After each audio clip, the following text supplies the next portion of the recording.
جیسے کہتے ہیں نا کہ سپاں دے پتر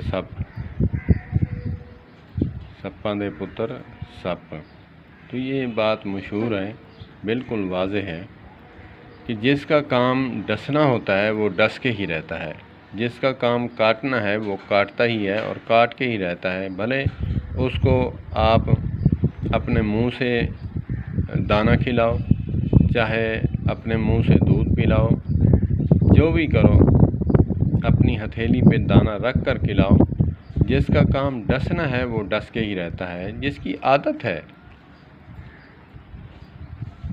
تو اصلیت تو نہیں جاتی۔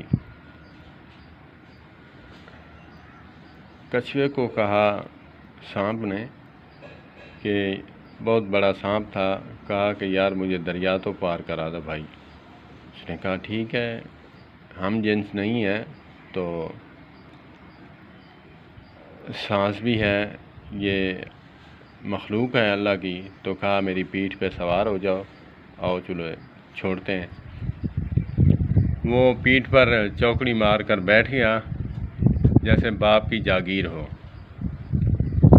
تو جب پیٹھ پر چوکڑی مار کر بیٹھا، جس نے کچھوا دیکھا ہوگا اس کو پتہ ہوگا اس کی پیٹھ جو ہے بہت چوڑی ہوتی ہے، تو دریا کا جو مینڈک ہے وہ کچھوا ہے وہ بہت بڑا ہوتا ہے، تو وہاں پیٹھ پر جب بیٹھا اترتی جگہ پر اترنے لگا اور اس نے جو ہے نا اس کی گردن میں ڈس لیا۔ کہا کہ یار یہ ایسے کیا کر رہا ہے مجھے؟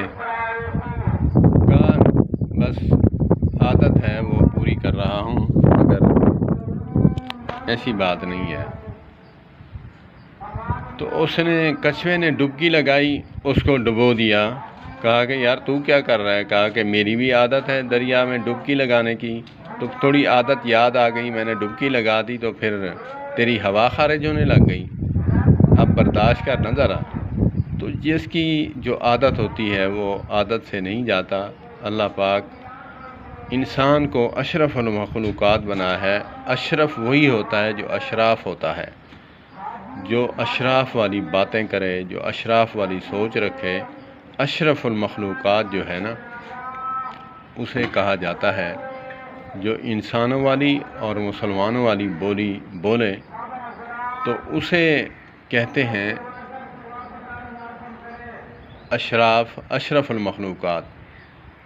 تو انسانوں میں بھی ایسی عادتیں پائی جاتی ہیں، سانپوں والی، بچھوں والی، کچھووں والی۔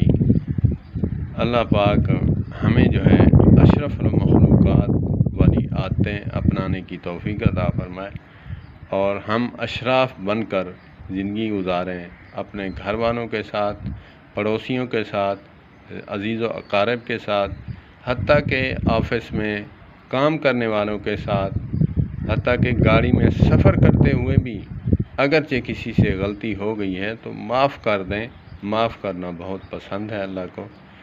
تو گاڑی میں بھی سفر کرتے ہوئے میں اکثر کہا کرتا ہوں کہ یار ہم گاڑی میں سوار ہیں، ہم ایک دوسرے کے پڑوسی ہیں، 10 منٹ کا 2 گھنٹے کا سفر ہے یہ طے ہو جائے گا، لیکن بندے کی عادت جو ہے اس کا پتہ چل جائے گا کہ یہ کیسا انسان ہے۔